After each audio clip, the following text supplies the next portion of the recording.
இந்த துறைமுகம் எங்களுக்கு ஒரு 3 படகுகளை தான் நினைக்கக்கூடிய நிலையில் இருக்கிறது. இப்போ எல்லாத்தையும் வந்து நிப்பாட்டி வச்சுக்கிறத பார்க்கக்கூடிய மாதிரி இருக்குது. மிக்க மகிழ்ச்சியை தருகின்றது. முழுமையாக அபிவிருத்தி செய்வதற்காக கிராமங்களின் அபிவிருத்தி தான் நாட்டின் அபிவிருத்தி. இந்த பாதைப்படங்களுடைய வேலை திட்டங்கள் எவ்வளவு தூரம் முடிஞ்சுன்னு சொல்லி 1020 மில்லியன் ரூபாய் செலவில் விகாரைக்கு அதிக எண்ணிக்கையானவர் வருகின்ற காலம். எங்களுடைய கடைசி திட்டம் என்னவாக இருக்க வேண்டாம், நைனாதீவையும் இந்த குறிகட்டுவானையும் பாதையாக இணைக்கிற ஒரு உறவுகள் அனைவருக்கும் வணக்கம். நாங்கள் மீண்டும் ஒரு காலிவுடா சந்திக்கிறோம் யாழ்ப்பாணத்திலிருந்து. அதுலேயும் யாழ்ப்பாணத்தில் குறிப்பாக நிற்கக்கூடிய பகுதி குறிகட்டுவான் இறங்குதுறை. உங்களுக்கு தெரியும், தீவிர பகுதிகளுக்கான பயணங்களை மேற்கொள்வதில் யாழ்ப்பாணத்தில் இருக்கிற ஒரு முக்கியமான பழமையான ஒரு துறைமுகம். நீண்ட காலமாக புனரமைப்பு வேலைகள் நடைபெறாமல் இருந்து மக்கள் பல சிரமங்களுக்கு உட்பட்டிருந்தார்கள். அதனை தொடர்ந்து இப்போ வந்திருக்கின்ற அரசாங்கம் இந்த புனரமைப்பு வேலை திட்டங்களை ஆரம்பிச்சிருந்தது. அதனுடைய முதலாவது கட்ட வேலை திட்டங்கள் ஒரு சிலது முடிவடைந்து இன்றைய நாளில் 2வது கட்ட வேலை திட்டத்துக்கான ஆரம்பத்தை இந்த இடத்துல வந்து செய்ய இருக்கணும். அதிலும் குறிப்பாக போக்குவரத்துறை அமைச்சர் விமல் ரத்நாயக் அவர்களும் இந்த இடத்துக்கு வருகிறது. அந்த நிகழ்வு வந்து ஆரம்பிக்க போயிடும். இந்த காணொலியில் நீங்கள் இந்த குறிகட்டுவான் இறங்குதுறை இன்றைய காலப்பகுதியில் எப்படி இருக்குது, அதனுடைய வேலை திட்டங்கள் எவ்வளவு தூரம் முடிவடைஞ்சிருக்குது, இன்னும் புதிதாக என்ன மாதிரியான வேலை திட்டங்கள் அவர்கள் செய்கிறதுக்கு திட்டமிட்டிருக்கிறார்கள் என்பது தொடர்பாகவும், அதோட முக்கியமாக இப்போ நாங்கள் நிற்கிற இடம் இது வந்து பாதைப்படகு. உங்களுக்கு தெரியும், நீங்கள் முன்னைய காலங்களில் இந்த இடத்துல இருந்து குறிகாட்டுவான்லேருந்து நைனாதி வரைக்கும் பாதைப்படகு மூலமாக எல்லாம் பயணம் செஞ்ச அனுபவம் இருக்கும். அது நீரில் மூழ்கின பிறகு நிறைய மக்கள் பல பிரச்சனைகள் வந்து உள்ளாகி இருந்தனர். அதை தொடர்ந்து இந்த பாதைப்படையினுடைய வேலைகளும் வந்து ஆரம்பிக்கப்பட்டிருந்தது. மிக பிரமாண்டமான இந்த பாதைப்படையினுடைய வேலை திட்டங்கள் இன்று நாளில் எப்படி இருக்குது, அதோட எப்போ இதனுடைய தொடக்கம் ஆரம்பம் இருக்க போகின்றது என்பது தொடர்பாகவும் நாங்கள் பார்க்க போகிறோம். அதோட இந்த பாதைப்படையினுடைய வேலை திட்டங்களையும் விமல் ரத்நாயக் அவர்களும் வந்து பார்வையிட்டிருந்தார்கள். அது தொடர்பாக காணொலி அமைப்பு எங்கள் சேனலுக்கு யாரை புதுசாக வந்து மறக்காம சப்ஸ்கிரைப் போட்டு காலையை வந்து பாருங்க. தொடர்ச்சியாக வந்து காலைக்குள்ளே போகலாம். இப்போ நாங்கள் பயணம் செஞ்சு கொண்டிருக்கிறது யாழ்ப்பாணத்துடைய தீவகங்களை இணைக்கின்ற ஒரு முக்கியமான, அதாவது மிக நீண்ட ஒரு பாலமாக இருக்கின்ற வண்ணார் பாலத்தினூடாக. இந்த பாலம் வந்து நீண்ட காலமாக இந்த பாதைகள் எல்லாம் வந்து படுமோசமாக இருந்தது. ஒரு வாகனம் ஒன்றை கடந்து போகிறதே ஒரு பெரிய சவாலாக இருந்த சந்தர்ப்பத்தில் இந்த பாதைகளுடைய வேலை திட்டங்களும் வந்து எல்லாமே வந்து முடிவடைஞ்சு இப்போ காவட்டுகள் போட்டு மக்கள் இலகுவாக பயணிக்கக்கூடிய மாதிரியான வகையில் இருக்குது. அப்போ அதையும் காட்டிக்கொண்டு இப்படியே நாங்கள் தொடர்ச்சியாக வந்து போவோம் வாங்குவோம். யாழ் குடாநாட்டிலேருந்து தீவகம் வரைக்கும் போகின்ற பாதைகளில் ஒரு சில பாதைகள், அதாவது நிறைய பாதைகள் மக்கள் பயணிக்கக்கூடிய வகையில் இப்போ காவல் வீதிகள் போட்டிருந்தாலும் கூட இன்னும் ஒரு சில பாதைகள் கொஞ்சம் மக்கள் பயணிக்க முடியாத அளவுக்கு நிலையில் இருக்குது. அது மட்டும் இல்லாமல் இப்போ நீங்கள் இந்த பார்க்குற இந்த பாதைகள் கூட ஆக்கள் சில சின்ன விஷயங்கள் செஞ்சு புனரமைப்பு செஞ்சிருந்தாலும் காவல் வீதிகள் வந்து போடப்படாதால் ஒரு கொஞ்சம் இடம் இன்னும் ஒரு குறையான ஒரு நிலவரத்தில் இருக்குது அப்படின்னு சொல்லி தான் சொல்லலாம். இப்படி நாங்கள் தொடர்ச்சியாக போய்களில் இன்னும் ஒரு சில வீதிகள், அதோட இன்னும் ஒரு சில பாலங்களும் இன்னும் ஒரு கவலைக்குரிய இடத்துல தான் இருக்கின்றதும் ஒரு குறிப்பிடத்தக்க விஷயம். அப்படி அதையும் பார்த்து கொண்டு போவோம். தீவகங்களுக்கு போகின்ற பாதையில் இந்த முக்கியமான இந்த பாதை பற்றி நாங்கள் சொல்லி ஆகணும். ஏண்டா அடுத்த மழை வரக்கிடையில் இந்த பாதைகளுடைய வேலை திட்டங்கள் புனரமைப்பு வேலைகள் கட்டாயம் செஞ்சே ஆகணும். போன டிட்வா புயல் காரணமாக இந்த பாதைகளுக்கு மேலாலையெல்லாம் தண்ணிகள் வந்து ஓடி அவ்வளவு அகல இடுப்பளவு கூட இந்த இடங்களில் தண்ணிகள் ஓடி இருந்தது. அதனால் பாதைகளும் பல்வேறு பிரச்சனைகளுக்குள்ளாக இருக்குது. நீங்கள் பார்க்கவே தெரியும். இதில் ஒரு சில வேலை திட்டங்கள் நான் நினைக்கிறேன். இதில் ஒரு மயானம் ஒன்று இப்போ புனரமைப்பு வேலைகள் செஞ்சு கொண்டிருக்கிறேன். இதுக்கு பக்கத்தில் இருக்கிற இந்த பாலத்துக்கு மேலாலையும் வெள்ளங்கள் வந்து ஓடி ரோட்டுகள் எல்லாம் வந்து அரிப்படைஞ்சுவே இருக்குது. அந்த இதுகள் வந்து கொஞ்சம் இப்போதைக்கு கொஞ்சம் குறையாக இருக்குன்னு சொல்லலாம். ஆனால் இருந்தாலும் கூட அப்படியே நாங்கள் தொடர்ச்சியாக போய் பார்ப்போம். இந்த குறிகட்டுவான் இறங்குதுறை அந்த பாதையினுடைய வேலை திட்டங்கள் எந்தளவு தூரத்துக்கு எவ்வாறு முடிஞ்சிருக்குன்னு சொல்லி இந்த வீதிகளையும் அப்படியே நாங்கள் உங்களுக்கு காட்டிக்கொண்டு போகிறோம். இப்போ நாங்கள் குறிகட்டுவான் இறங்குதுறையை நோக்கி பயணம் செஞ்சு கொண்டிருக்கிறோம். அந்த இறங்குதுறையில் இன்றைய நாளில் அவர்களுடைய அந்த நிகழ்வுக்கான அலங்கரிப்புகள் எல்லாம் செய்து கொடிகள் எல்லாம் ஏற்றப்பட்ட இருக்கிறத பார்க்கக்கூடிய மாதிரி இருக்குது. அதிலே முக்கியமாக நாங்கள் பார்க்கக்கூடிய விஷயம் இந்த இறங்குதுறைக்கான வேலை திட்டங்கள் வந்து எவ்வளவு தூரத்துக்கு முடிவடைந்திருக்கின்றது என்பது தொடர்பாக நாங்கள் இதில் பார்க்கக்கூடிய மாதிரி இருக்குது. இதில் பாருங்கள், இந்த பாதைகள் எல்லாம் வந்து ஆக்கள் பெருப்பிச்சிருக்கிறோம். அதோடு இப்போவும் வந்து வேலை திட்டங்கள் நடந்து கொண்டிருக்கு. இன்றைய நாளில் வேலைகளை வந்து நிப்பாட்டிக்கணும் போடாது இந்த நிகழ்வுக்காக. இன்றைய நாளில் இந்த இடத்துக்கு அரசு அதிகாரிகள் இவ்வளவு பேர் வந்துருக்குது நாங்கள் பார்க்கக்கூடிய மாதிரி இருக்குது. இதில் நிற்கிற வாகனங்கள் எல்லாமே இந்த நிகழ்வுக்காக வந்து வந்திருக்கணும். அது மட்டும் இல்லாமல் இதில் ஒரு கொட்டகையம் அமைச்சவர்கள் இந்த நிகழ்வில் வந்து இன்றைய நாளில் நடத்தி கொண்டிருக்கிறத பார்க்கக்கூடிய மாதிரி இருக்குது. இப்போ வாங்க தொடர்ச்சியாக போவோம். இந்த நிகழ்வு பெற்றுக்கொண்டிருக்கின்ற அதே வேளை இங்கே பின்னுக்கு வந்து பார்த்தீங்கன்னு சொன்னால் இந்த பாதைப்படகு முதல் ஆரம்ப காலங்களில் இருந்த பாதைப்படகுகள் பயன்படுத்த இல்லாமல் கடலில் மூழ்கினதுக்கு பிறகு இவ்வாறான ஒரு பிரம்மாண்டமான பாதைப்படகினை வந்து இவர்கள் செஞ்சு கொண்டிருக்கணும். இதனுடைய வேலை திட்டங்களும் இப்போ நான் நினைக்கிறேன் முக்கால்வாசியாக முடிவடைஞ்சிருக்குன்னு சொல்லி பாருங்க. எப்படி இந்த பாதைப்படகு இருக்குன்னு சொல்லி இந்த பயணம் வந்து இப்போ ஆரம்பிக்கப்பட போகுது அப்படின்னு சொல்லி தெரியல. ஆனால் இவ்வளவு வேலைகளும் முடிவடைஞ்சிருக்கின்றதை உங்களுக்கு இப்படியே காட்டிக்கொண்டு இப்படி இறங்குதுறையின் நிலவரத்தையும் பார்த்துக்கொண்டு நாங்கள் இந்த நிகழ்வுல இந்த மாதிரியான விஷயம் நடக்கும்னு சொல்லி பார்ப்போம். இறங்குதுறைக்கு நாங்கள் வருகின்ற அந்த வீதியினுடைய புறமைப்பு வேலைகள் நடைபெற்று இப்போ கொஞ்சம் கட்ட வேலைகள் முடிவடைந்திருந்தாலும் கூட இந்த இறங்குதுறை முக்கியமாக நீண்ட காலங்களாக பயன்பாட்டில் இருக்கின்ற நீண்ட காலங்களாக புறமைப்பு செய்யப்படாத இந்த இறங்குதுறையினுடைய இந்த வேலை திட்டத்தை தான் இன்றைய தினம் ஆரம்பிக்க போயினும் போகக்கூடாது. ஏன்னு சொன்னால் இந்த இடத்துல பெட்ரோல் எல்லாத்தையும் வந்து நிப்பாட்டி வச்சுக்கிறத பார்க்கக்கூடிய மாதிரி இருக்குது. இதில் பாருங்க இறங்குதுறை வந்து இப்போ என்ன மாதிரியான நிலவரத்தில் இருக்குதுன்னு சொல்லி ஏன்டா அவ்வளவு படுமோசம்னு சொல்லி தான் சொல்லலாம். இறங்குதுறை எல்லாம் வந்து கீழே இறங்கி எல்லாம் போயிடுது. அப்படி கீழே இறங்கி இந்த இடங்கள் எல்லாத்தையும் பெரிய கனரக வாகனங்களை கொண்டு வந்து நிறுத்தி வச்சு பாதுகாப்பான முறையில் சாமான்களை திறக்கக்கூடிய மாதிரியான நிலைப்பாட்டில் வந்து இல்லை. ஆனால் இருந்தாலும் கூட இந்த துறைமுகம் இனி என்ன மாதிரியான ஒரு வடிவமைப்பில் வரப்போகுதுன்றதை நாங்கள் இப்படி தொடர்ச்சியாக அவர்கள் என்ன மாதிரியான விஷயங்களை சொல்கிறாங்கன்னு சொல்லி பார்ப்போம். இன்றைய நாளில் இந்த இறங்குதுறையிலேருந்து பயணங்களும் வளமை போலவே நடைபெற்று கொண்டிருக்கு. இதில் இந்த பிக்குமார்களும் இந்த நாகபிகாரை அதோட நயனாதிவு அப்படியான பிரதேசங்களில் போய் கொண்டிருக்கிறதையும் பார்க்கக்கூடிய மாதிரி இருக்குது. போக்குவரத்து துறை அமைச்சர் விமல் ரத்நாயக் அவர்கள் இந்த இப்போ புதிதாக செய்யப்படுகின்ற இந்த பாதை படகை பார்வையிடுறதுக்காக வந்து போய் கொண்டிருக்கிறார். இப்போ அதில் இங்கே வந்த மக்களும் ஒரு சில பேர் இந்த படகுகள் வந்து எப்படி இருக்குது அப்படின்றதையும் பார்க்கறதுக்காக போயிடும். நாங்களும் ஏறி பார்ப்போம் இந்த படகு மேலே எப்படி இருக்குன்னு சொல்லி.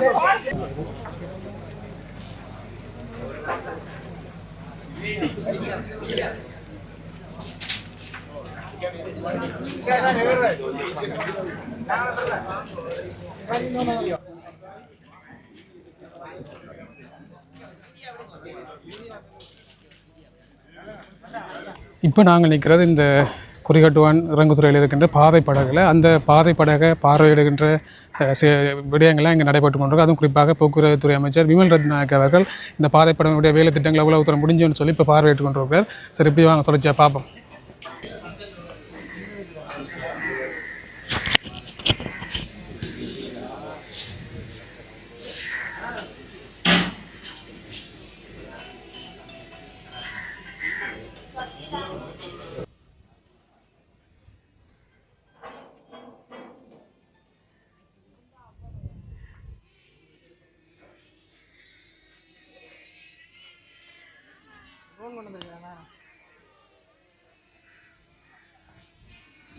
இந்த கீழ்த்தளத்தில் வாகனங்கள் போகக்கூடிய மாதிரியும் அது மட்டும் இல்லாமல் மேல் தளத்தில் மக்கள் போகக்கூடிய மாதிரி தான் இந்த பாதைப்படை வந்து தயார் செஞ்சிருக்கிறோம். அதே உங்களுக்கு இப்படி கொண்டே காட்டுறேன்மா.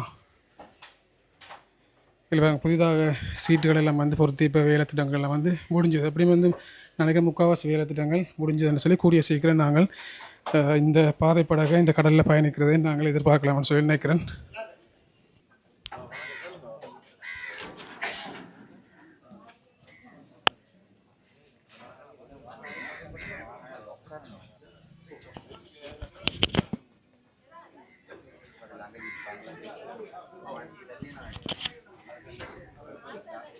இதில் வந்து வாகனங்களை லொக் பண்ணி விடுறதுக்கான சிஸ்டங்கள் எல்லாம் செஞ்சுருக்கணும். அது தொடர்பாக காய்ச்சி கொண்டிருக்கணும்.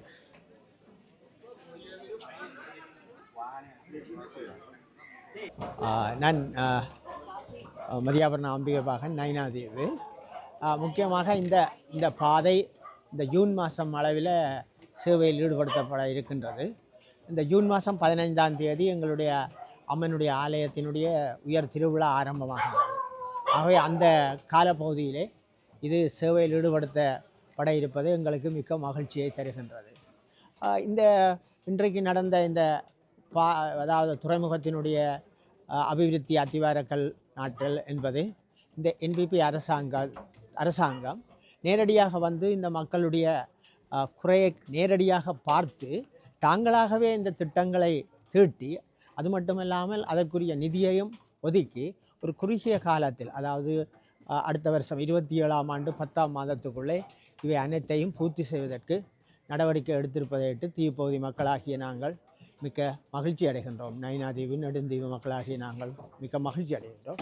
முன்னைய காலங்களில் அரசியல் தலைவர்கள், அதாவது ஜனாதிபதியாக இருந்தால் என்ன, பிரதம மந்திரியாக இருந்தால் என்ன, ஏனைய அமைச்சர்களாக இருந்தார்கள் என்ன, அவர்கள் எல்லாம் இவ்விடங்களுக்கு வரும்போது விமான மார்க்கம் மூலம், அதாவது சொப்பர் ஹெலிகாப்டரை பாவிப்பதால் அந்த வீதிகளினுடைய நிலை அவர்களுக்கு தெரியாது. இவர்கள் வீதியாலே பயணித்து வருகின்ற அமைச்சர்களாக இருக்கின்றபடியினாலே அந்த வீதிகளுடைய நிலை அவர்களுக்கு நேரடியாக தெரிவதனாலே மக்கள் என்ன கஷ்டப்படுகிறார்கள் என்பதை புரிந்து கொண்டு இந்த திட்டங்களை நடைமுறைப்படுத்தி நடைமுறைப்படுத்துவதற்கு நாங்கள் மிக மகிழ்ச்சி அடைகின்றோம். பாதைப்படகில் எங்களுக்கு என்னென்னா, அதாவது இதில் சில பொருட்களை கொண்டு செல்ல முடியும், கட்டுமான பொருட்கள், ஏனைய வாகனங்கள், இப்படியான பொருட்களை கொண்டு செல்ல முடியும். அதோட பயணிகளும் கூடுதலான அளவு இதிலே செல்ல முடியும். அதனால் எங்களுக்கு ஒரு மகிழ்ச்சி. இது ஆரம்பத்தில் இருந்தது, பிறகு இல்லாமல் போய்விட்டது. இது கொஞ்சம் வித்தியாசமானது. இது பொதுமக்கள் மேலே இருக்க போகின்றார்கள், வாகனம் கீழே இருக்க போகின்றது. மேலே வாகனங்களை, அதாவது பொதுமக்களையும் கீழேயும் பொதுமக்களை ஏற்றுவார்களாக இருந்தால் கிட்டத்தட்ட ஒரு 800-900 பேர் வரையிலே இதில் பயணம் செய்யக்கூடியதாக இருக்கும். அப்போ எங்களுடைய கோயில் திருவிழா காலத்தில், அடுத்தது பௌத்த விகாரைக்கு அதிக எண்ணிக்கையானவர் வருகின்ற காலத்தில் இது மிகவும் ஒரு சுலபமான ஒரு போக்குவரத்து வழியாக அமையப்போகின்றது. கடல் வழி போக்குவரத்து வழியாக அமையப்போகிறது.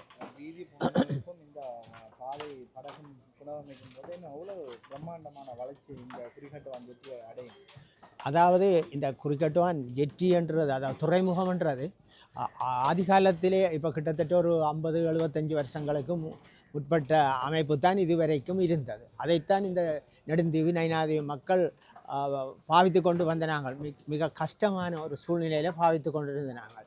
அதாவது எங்களுடைய மழைக்காலங்கள், புயல் காலங்கள்ல எல்லாம் இதில் பெரிய கஷ்டம். அடுத்தது படகுகளை கொண்டு வந்து அணைக்கின்ற அந்த துறைமுகம் எங்களுக்கு ஒரு 3 படகுகளை தான் அணைக்கக்கூடிய நிலையில் இருக்கிறது. இப்பொழுது எங்களுடைய இந்த திட்டத்தின்படி 8 படகுகளை ஒரே நேரத்தில் அணைக்கக்கூடிய ஒரு வசதி இங்கே ஏற்படுவதால் எங்களுக்கு அது மிக சுலபமாக அமைய போகின்றது. எங்களுக்கென்று சொல்லுகின்ற பொழுது ஊர் மக்களுக்கும், அதாவது ஊருக்கு வருகை தருகின்ற யாத்திரிகர்களுக்கும் சுற்றுலா பயணிகளுக்கும் இந்த துறைமுக அபிவிருத்தி என்பது மிகவும் அவசியமானது. அது பூரணப்படுத்தப்படுகின்ற வேளையிலே அவர்கள் அந்த நன்மையை பெறக்கூடியதாக இருக்கும். ஆமாம், அதாவது நான் ஏற்கனவே உங்களுக்கோ அல்லது வேறு ஏதோ மீடியாக்களுக்கு சொல்லியிருக்கின்றேன், இந்த அரசாங்கத்திலே 1 வருடம் 2 வருடம் என்று திட்டங்கள் போடுவதில்லை. அந்த சரியான திகதி குறிக்கப்பட்டு தான் திட்டங்கள் போடுவார்கள். இப்போ இது 27/10/2027 ஆண்டு இந்த வேலை திட்டம் முடிவுறும் என்று போட்டிருக்கிறார்கள். அதே போல தான் முடியும். வீதி அபிவிருத்தி என்றான 31/3/2026 முடியும் என்றால் அண்டைக்கு முடிஞ்சிடும். ஆண்டை போட்டு விட்டால் அது டிசம்பர் வரைக்கும் செல்லும். இது அந்த டேட்டை போடுறதால அது மிக சிறப்பாக இருக்கு எங்களுக்கு. மற்றது இவ்வளவு காலம் உங்களோட அனுபவத்தில் இருந்த அரசாங்கத்தை விட இந்த என்பிபி அரசாங்கம் சம்பந்தமாக உங்களோட கருத்து எப்படியான வளர்ச்சி திட்டங்கள் செய்கிறபடியா? அதாவது மகாத்மா காந்தியும் சொன்னவர் என்னென்னா, கிராமங்களின் அபிவிருத்தி தான் நாட்டின் அபிவிருத்தி.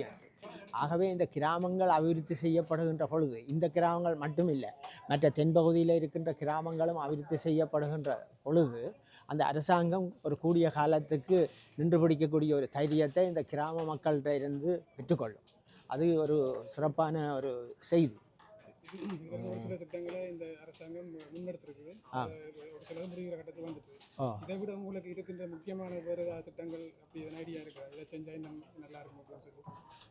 இப்போ நான் நைனாதீவு சொல்லும் பொழுது எங்களுடைய கடைசி திட்டம் என்னவாக இருக்கும்னா, நைனாதீவையும் இந்த குறிகட்டுவானையும் பாதையாக இணைக்கிற ஒரு திட்டம் தான். அது வருமா இருந்தால் இன்னும் சுலபமாக போய்விடும், நடந்தும் போகலாம். அதே என்ன இது இப்போ தான் சின்னதாக தொடக்குது. மற்றது எங்களுக்கு இப்பொழுது இந்த நைனாதீவில் இருக்கின்ற அந்த குடிநீர் பிரச்சனையை பற்றி நாங்கள் இங்கே தெளிவாக சொல்லி இருக்கிறோம். அதுவும் விரைவில் எங்களுக்கு இதாட்டம். இப்போ புங்குடுதீவுக்கு அண்மையில் வரப்போகுது குடிநீர், தாளையடி குடிநீர். அது வந்தோடனே நைனாதீவுக்கும் வரும் என்று சொல்லப்பட்டிருக்கு. சரி, நன்றி.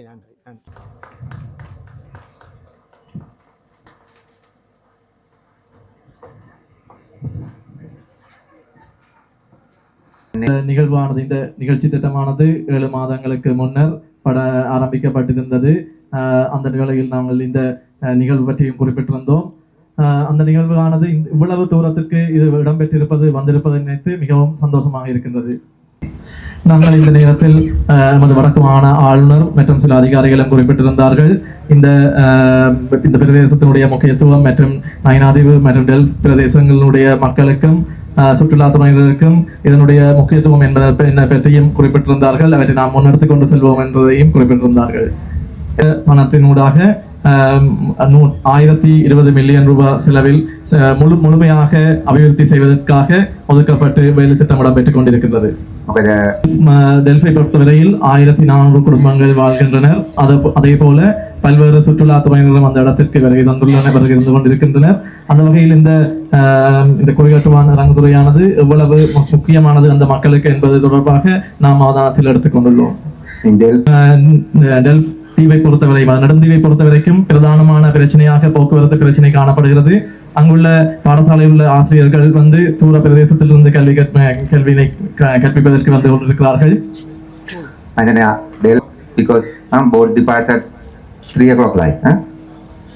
அரசாங்கத்தினுடைய நிறுவனங்கள் அனைத்து 3 மணிக்கு மூடப்படுகின்றதா நெடுந்தீவில் என்பதை தொடர்பாக டிஎஸ் அவர்களிடம் கேட்டிருந்தார் அமைச்சர் அவர்கள். தீவினை பொறுத்தவரை நெடுந்தீவினை பொறுத்தவரையும் இலங்கையினுடைய நீதி இல்லை அங்கு செயற்படுத்தப்பட்டு கொண்டு செல்கின்றது போல நாட்டில் எந்த வகையான நீதினை நாம் ஏற்படுத்தினாலும் ஆனால் போட்டு செல்லும் நேரத்துக்குத்தான் படகு செல்லும் நேரத்துக்குத்தான் அந்த நீதி ஏற்படுத்தப்பட்டுள்ளது. ඒ වගේම තමයි එතන විශේෂයෙන්ම යම්කිසි කරදරයක් ඇති වුණොත් ලෙඩෙක් වුණොත් නාවික හමුදාව සපයන සේවාවක් නැරෙන්න සාමාන්‍ය සේවාවක් හරිම අඩුයි. මිනිස්සු ලෙඩ වුණොත් ගේන්න හරි අත්‍යවට අතිශය විශාල විදමක් කරලා போட்டு வரையில் ஒருவர் ஏதாவது ஒரு நோய்வாய்ப்பட்டிருக்கும் இடத்தில் கடற்படையினுடைய சேவையை தவிர வேறு எந்த ஒரு சேவையும் அங்கு இடம்பெற்றதாக இல்லை. தனியாரோடாக இங்கு அந்த நோயாளியை கொண்டு வருவதாக இருந்தாலும் கூட 35,000க்கு மேற்பட்ட செலவு. இப்பொழுது இந்த ஃபியூவல் பிரச்சனைக்கு அதுவும் கூடியிருக்கலாம். அவ்வாறான செலவு தான் அங்கு காணப்படுகின்றது. அதுபோல ඒ නිසාම ප්‍රවාහණය නැති අපි පෙට්‍රල් ෂෙඩ් එකක් දාන්න යනවා. නමුත් ඒක ක්‍රියාවලට කාල් යනවා. අපි ඩෙල්ෆ් වල සංචාර කර්මාන්ත දිනු ගන්න ගියාම එතෙන්ටත් කල් යනවා. මම හිතනවා ප්‍රධාන ප්‍රශ්නේ තියෙන්නේ வடக்கு மாகாண போக்குவரத்து வீதிகள் அதிகார சபை பணிப்பாளர் குறிப்பிட்டிருந்தார். டெல்ஃபலின் நாம் ஒரு வீதியினை புனரமைப்பதான் ஆயும் அதற்கு பாரிய அளவு தொகை செலவுகின்றது. மற்ற இடங்களில் செலவழிப்பதை விட பாரிய அளவு தொகை அங்கு செலவழிக்கப்படுவதாகவும் அதுபோல நாங்கள் பெட்ரோல் செட் ஒன்றை உருவாக்குவதற்கு முயற்சிகளை மேற்கொண்டிருந்தோம். அந்த முயற்சிகளும் இடம்பெற்ற வண்ணம் இருக்கின்றன. ஆனாலும் அந்த போக்குவரத்து பிரச்சனை என்பது ஒரு பிரதான பிரச்சனையாக காணப்படுவதனால் இவற்றை செயற்படுத்துவதில் மிகுந்த ஒரு சவாலை நாங்கள் எதிர்கொண்டிருக்கின்றோம். டெல்ஃபை பொறுத்தவரையில் அது ஒரு சிறிய சைபீரியா என்ற நாட்டை போல காணப்படுகின்றது. டெல்ஃபை பொறுத்தவரையில் காணப்படுகின்ற இந்த சைபீரியா போன்ற ஒரு நாட்டினுடைய நிலைமையை எமது வீதிகள் அதிகார சபையின் வடமாகாண பணிப்பாளர் நாயகத்தினுடைய பிறந்த தினத்திற்கு முன்னர் இரு படகு சபையினை மீள ஆரம்பிப்பதற்கு உறுதியளித்துள்ளார். அதுபோல இந்த இறங்குதுறையின் சில புறமைப்பு வேலைகளை நிறைவேற்பதற்கு உறுதியளித்துள்ளார். அந்த வகையில் டெல்ஃபை பொறுத்தவரையில் ஒரு சைபீரியா போன்ற ஒரு நாட்டின் நிலைமையை நாம் கொஞ்சமாவது மாற்றக்கூடியதாக இருக்கும். எங்களுடைய பிரதேச செயலாளர் குறிப்பிட்டிருந்தார். டெல்ஃபிற்காக நாம் விசேஷமாக ஒதுக்கப்பட்டிருந்த 250 மில்லியன் ரூபாய் நிதியில் வீதிகள் புனரமைக்கப்பட்டிருக்கின்றது சொல்லி அதுபோல டெல்ஃபில் சில பிரதானமான பிரச்சனைகள் சிலவற்றையும் குறிப்பிட்டிருந்தார். அவற்றை நாம் இனி வருங்காலத்தில் தீர்ப்பதற்கு எதிர்பார்த்துள்ளோம். அந்த வகையில் நாம் ஒரு சில மாதங்களுக்கு முன்னர் தான் இதே போன்ற ஒரு நிகழ்வில் டெல்ஃபில பெட்ரோல் செட் ஒன்றை போடுவதற்கான ஒரு ஒப்பந்தத்தையும் ஏற்படுத்தி இருந்தோம்.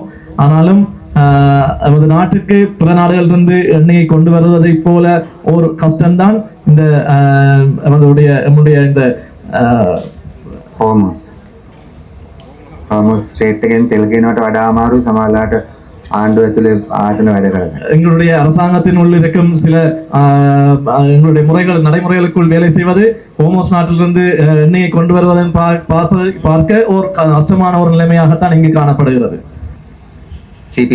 பெட்ரோல் செட் இலங்கை பெட்ரோலிய கூட்டுத்தாபனத்தினுடைய தலைவர் இங்கு பெட்ரோல் செட்டை ஆரம்பிப்பதற்கு முழுமையான ஆசையையும் அவங்களுக்கு உறுதியையும் வழங்கியிருந்தார். இதை பெட்ரோல் செட்டை ஆரம்பிப்பதற்கு கடற்படையினரும் அதனுடைய லொஜிஸ்டிக் பக்கம் உதவுவதற்கும் உறுதியளித்திருந்தார்கள். அங்குள்ள இடமும் ஒதுக்கப்பட்டிருக்கின்றது. සමපකාර සංස්ථාවත් සමපකාර සමිතියත් ඒකට එකඟයි. යාලත් එක්ක තමයි මම හිතන්නේ අපි ඇග්‍රීමන්ට් එක අසම් කළේ. அதுபோல கோஆபரேட்டிவ் சொசைட்டியும் அதற்கு உடன்பட்டிருக்கிறார்கள். நான் நினைக்கிறேன் அவர்களுடன் தான் நாங்கள் அந்த ஒப்பந்தத்தை மேற்கொண்டிருந்தோம். ඊට පස්සේ මම මෑතකදී කතා කරද්දී කිව්වා UDA එකේ අප්‍රූවල් ඇවිල්ලා නැහැ කියලා. දැන් මට අද කිව්වා UD approval දාමුණා කියලා. இடைநடுவில் நாம் கதைத்த பொழுது எனக்கு குறிப்பிட்டிருந்தார்கள் யூடியனுடைய பெர்மிஷன் கிடைக்கவில்லை என்று சொல்லி அண்மையில் நான் கேள்விப்பட்டேன் அதுவும் கைகூடியுள்ளது என்று சொல்லி ඉතින් ඇත්තටම நான் நினைக்கிறேன் எங்களுடைய பக்கத்தினால் இவ்வளவு தூரத்திற்கு நடவடிக்கைகள் மேற்கொள்ளப்பட்டிருந்தும் நான் 6 மாதங்களுக்கு மேலாக என்று நினைக்கின்றேன் ஆனாலும் இவ்வளவு ஒரு காலம் பெட்ரோல் செட்டை அமைப்பதற்கு செல்லுமா என்று சொல்லி தெரியவில்லை ඒ නිසා අපිට මේ இதற்கு சில காலங்களுக்கு முன்னர் இருந்த நிலைமைதான் கொழும்பு அரசாங்கமானது யாழ்ப்பாணத்தை கைவிட்டிருந்தது දැන් අපි දන්නවා කොළඹ ආණ්ඩුව යාපනය අතහැරලා වගේම යාපනය ආණ්ඩුව මේ තීව් ඒරියා සම්පූර්ණයෙන්ම අතහැරලා තියෙනවා. இப்பொழுது நம்மால் தெரிந்து கொள்ளக்கூடியதாக இருக்கிறது கொழும்பு அரசாங்கம் யாழ்ப்பாணத்தை கைவிட்டது போல யாழ்ப்பாண அரசாங்கமானது தீவு பகுதியை கைவிட்டிருக்கிறார்கள். ஜனாதிபதி தோழருடைய ஆசீர்வாதத்துடன் வந்து கொழும்பு அரசாங்கமானது இங்கு வந்து நாங்கள் சொல்லுகின்றோம் தீவு மக்களுக்கு வந்து பெட்ரோல் செட் அமைத்து தருகின்றோம் போட் சர்வீஸை ஏற்படுத்தி தருகின்றோம் என்று சொல்லி நாங்கள் இங்கு கூறுகின்றோம் ஆனாலும் இது தொடர்பாக இங்குள்ள அதிகாரிகளுடன் நாம் முரண்பட்டுக் கொள்கின்றோம் மிகுந்த கஷ்டங்களை எதிர்கொண்டிருக்கின்ற இவ்வாறான பிரதேசங்களுக்கு வந்து நிறைய வளங்களை நாம் கொடுக்க வேண்டும் யாழ்ப்பாணத்தின் அரசாங்கத்தினூடாக இந்த டெல்ஃப் மற்றும் நைனாதீவு மற்றும் கைட்ஸ் போன்ற பிரதேசங்களுக்கு முதன்மைத்துவம் கொடுக்கப்பட வேண்டும் அங்குள்ள இயந்திரங்களை நாங்கள் இயக்குவதற்கு අවසන් කාලේ තිබිච්ච ෆෙරි එකක් තමයි මේ තියෙන්නේ. வீதி அதிகாரிகள் சபை பொறுப்பாளர் பணிப்பாளர் நமக்கு குறிப்பிட்டார் இங்கு காணப்படுகின்ற இந்த படகானது 2024 ஆண்டு இதன் வேலை திட்டங்கள் முடிக்க வேண்டிய நிலைமையில் இருக்கப்பட்ட ஒரு படகு என்று கூறி ඊට පස්සේ ඒගොල්ලෝ කාලෙ දික් කරන් තියෙනවා 2025 මයි 30 එකට.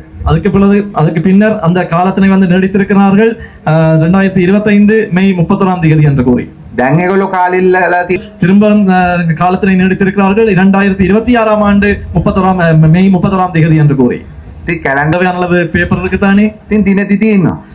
அந்த தினங்களும் அவ்வாறாக காணப்படுகின்றது. ඇයි ඩෙල්ෆ් වල මිනිස්සු යන්නේ විදියක් නැතුව ඉන්නවා. ஆனால் டெல்ஃபில் உள்ள மக்கள் வந்து போய் வரதற்கு எந்த ஒரு மார்க்கமும் இல்லாமல் இருக்கிறார்கள். මොකද කරන්න ඕනේ? அப்ப அவ்வாறானால் நாம் என்ன செய்ய வேண்டும்? එතන මම කිසිම තනි නිලධාරියෙක් ගැන නෙමෙයි කියන්නේ. ஆனால் நான் இங்கே வந்து ஒரு தனிப்பட்ட ஒரு அதிகாரி தொடர்பாக இல்லை நான் கூறுவது අවස්ථාවක් දෙකක් බලලා ඉවර වෙලා ஒன்று அந்த சான்சஸ் வந்து கொடுக்கப்பட்டு ඒ பிரச்சனைகளை வந்து மேல் மட்டத்திற்கு கொண்டு செல்ல வேண்டும். එක්කෝ දිසාපති ළඟට එක්කෝ ආණ්ඩුකාරතුමා ළඟට எமது அரசு அதிபரூடாக அல்லது ஆளுநரூடாக அல்லது பாராளுமன்ற உறுப்பினர்களூடாக அல்லது அமைச்சர்களூடாக இயலாத கட்டத்தில் வந்து ஜனாதிபதியூடாகவும் கொண்டு வர வேண்டும். මොකද අපි ඉන්නේ මිනිස්සුන්ගේ ප්‍රශ්න විසඳන්න. ஏனென்றால் நாங்கள் இருக்கிறோம் மக்களுடைய பிரச்சனைகளை வந்து தீர்ப்பதற்கு. අපිට ප්‍රශ්නයක ජීවත් වෙන්න ඕනේ නැහැ. நாங்கள் பிரச்சனையுடன் வாழ வேண்டிய தேவை இல்லை. அரச உத்தியோகத்திடம் விசேஷமாக கேட்டுக்கொள்வது நாங்கள் பிரச்சனைகளுடன் வாழ விட வேண்டாம். ඔබතුමාලගේ රැකියාවම තිබෙන්නේ ප්‍රශ්නවලට උත්තර හොයන්න. அரச உத்தியோகம் என்றது பிரச்சனைகளுக்கான தீர்வினை தேடுவதற்கானது. ඉතින් ඒක නිසා යම්කිසි පිටරටක සමාගමකින් බාධා වෙනකොට வெளிநாட்டினுடைய ஒரு கோஆபரேஷனோடாகத்தான் இது தொடர்பான தீர்வுகள் சில காணப்படுகின்றது. அவ்வாறாயின் நாம் அந்த வெளிநாட்டு தூதரகங்களுக்கு இது தொடர்பாக கூற வேண்டும். දැන් මට අපේ ඩෙල්ෆ් DS